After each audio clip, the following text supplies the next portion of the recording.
ওম অখণ্ড সংহিতা বা অখণ্ড মণ্ডলেশ্বর শ্রী শ্রী মৎ স্বামী সর্বানন্দ পরমহংসদেবের উপদেশ বাণী প্রথম খণ্ড।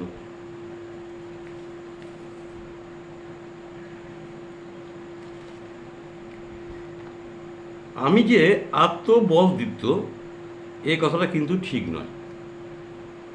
আমার বলের পশ্চাতে আরও একজনের বল আছে। তারই বলে আমি বলিয়ান, তারই পৌরুষে আমি পুরুষকার প্রভুত্ব।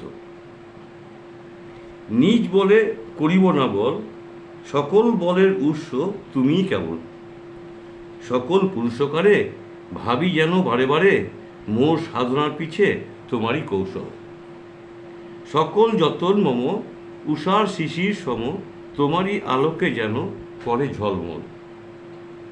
বর্তমান যুগের ব্রহ্মচারীকে মনে রাখিতে হইবে যে একদিকে যেমন সে ভগবানের সহিত নিহত যোগ রক্ষা করিয়া চলিবে, অপরদিকে আবার তেমনি ভগবানের সৃষ্ট জীবজগতের সঙ্গেও সেব্য সেবক সম্বন্ধ অটুটভাবে বজায় রাখিতে হইবে। সেই যুগ চলিয়া গিয়াছে যে যুগে ভগবানকে পুজিতে যাইয়া পূজক ভগবানের জীবকে ভুলিয়া থাকিত।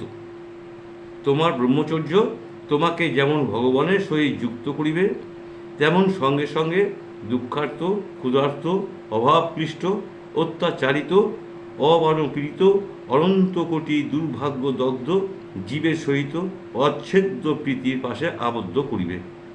আমার ব্রহ্মচর্য প্রচারের আদর্শ ইহাই।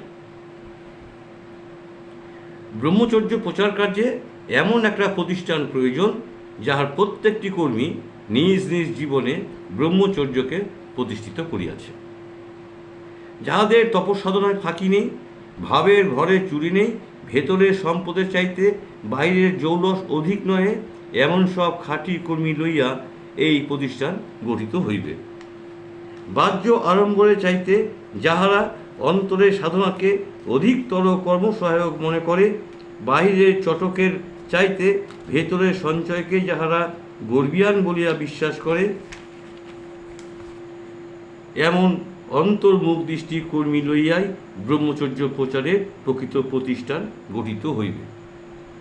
নতুবা সে তাহার আপন ব্যর্থতার বীজ সযত্নে আপনার মাঝেই লুকায়িত রাখিবে, ইহাতে কোনো সন্দেহ নাই। ওম হরি ওম।